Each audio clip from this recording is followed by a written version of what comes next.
Can you tell us a little bit of what actually transpired, what you were thinking maybe when that happened? Sure. And I got to start out by, talking about the training that we received before going over there.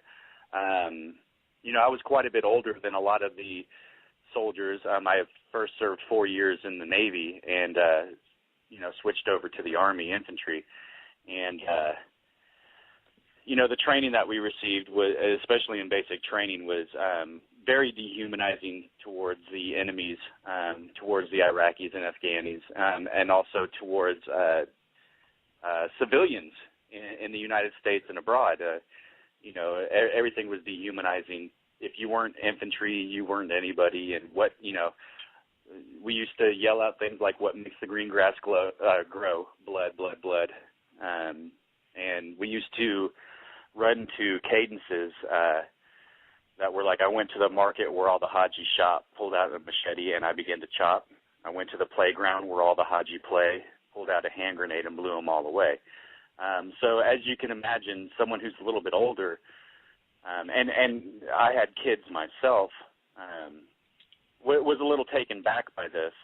But I figured, this is training. This is basic training. This is a way that they're trying to break people down and build them back up. I didn't really think that this would be the way that the military in general was run, or the Army in general was run, until I got to Fort Riley, Kansas, and realized that this wasn't just basic training. This was the general mentality of the Army was, our job is to kill, and you're going to do your job. And the reason I left the Navy into the Army is because, I had that whole mindset of I want to go over and I want to do my part. And never being deployed in the Navy, I signed up to be deployed. I mean, I wanted to be deployed. I wanted to get revenge for September 11th. And, I wanted to get these, Al-Qaeda and Osama bin Laden. I think every soldier has it in their head that they're going to get Osama bin Laden. And, exactly. I think you're right. So when I didn't get deployed in the Navy, I did what's called a lateral transfer. I just went down to the Army recruiter and said, I'm active duty Navy. I'd like to switch over to active duty Army. How do I go about this? Well, it happened so quickly. Seriously, like 4 days later, I was in Army basic training. Wow. And this was at a time where the Army wasn't getting very many recruits. So they were offering signing bonuses. We'll give you $30,000 if you come to the Army. Mm-hmm. And that's how we were trained in basic training for the Army. Is like they would tell us stuff like the Muslims, they're all evil. They kill children.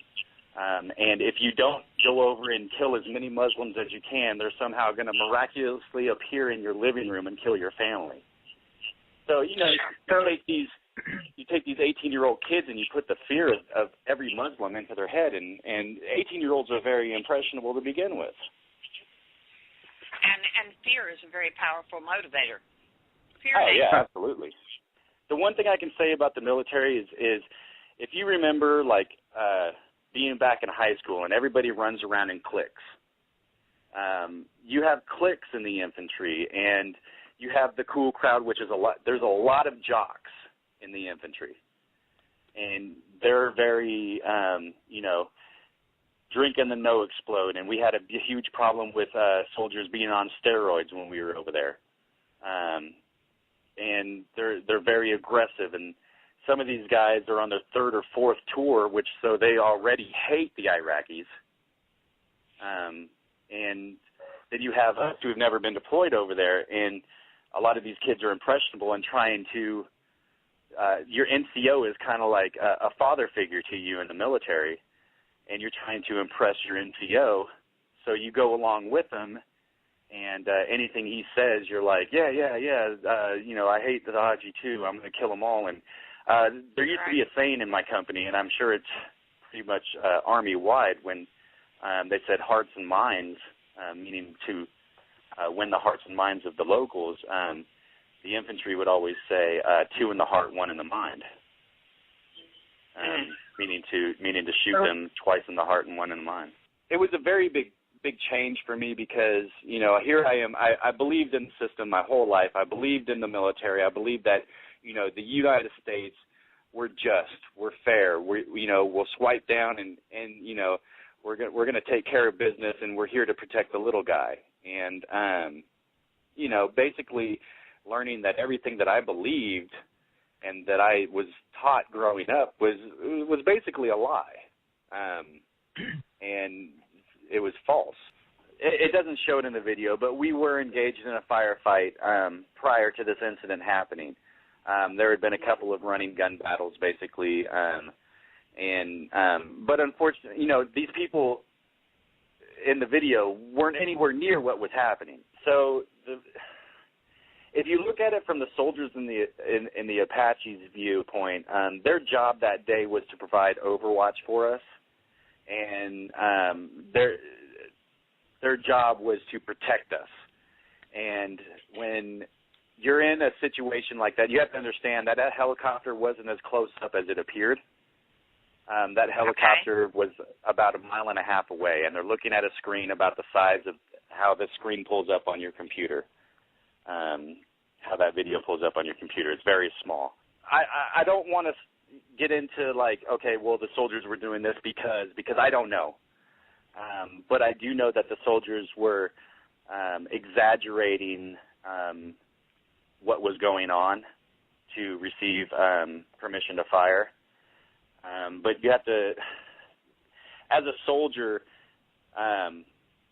you get angry when you're over there because here's these people that you supposedly are supposed to help and whatnot, and nobody will talk to you over there. So, yeah, you get frustrated, you get angry, and then when given an opportunity to fire your weapons, you're going to do it because, you know, every soldier, when they get over there, they want to kill.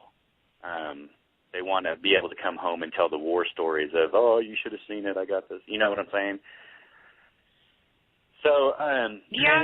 and also the way that they were speaking in the video, that's kind of how we're trained to react to situations. It's kind of like self-justifying things for yourself, and I guess you could call it gallows humor. The way they were laughing and joking about it, it's a way to push all of your emotions of killing another human being and push it down, you know, and tighten that jar lid on it. And just like in the video, you could hear one of the soldiers say when they found out that there was a kid there, he goes, oh, damn. And immediately his buddy goes, well, that's what they get for bringing the kids to a battle. That's a justification. Exactly. That's helping the other guy because the other guy was like, oh, damn, he started to have emotions about what happened, that there was children there. Okay. And so the other soldier jumped in, and that's the way you're trained, is to help your battle buddy out. If he's starting to come down or break down emotionally, you jump in there and you justify what he just did. And it's just a way of taking care. The unfortunate thing is, though, when you go home and there's nobody sitting there saying, oh, no, you did the right thing, and you start thinking about it, did I really have to kill that person? Did I really have to? You know, that's why soldiers are killing themselves at an alarming rate, because they're coming home and those justifications no longer work. They're no longer providing justification for what you did. And so soldiers can't live with it, and they end up killing themselves.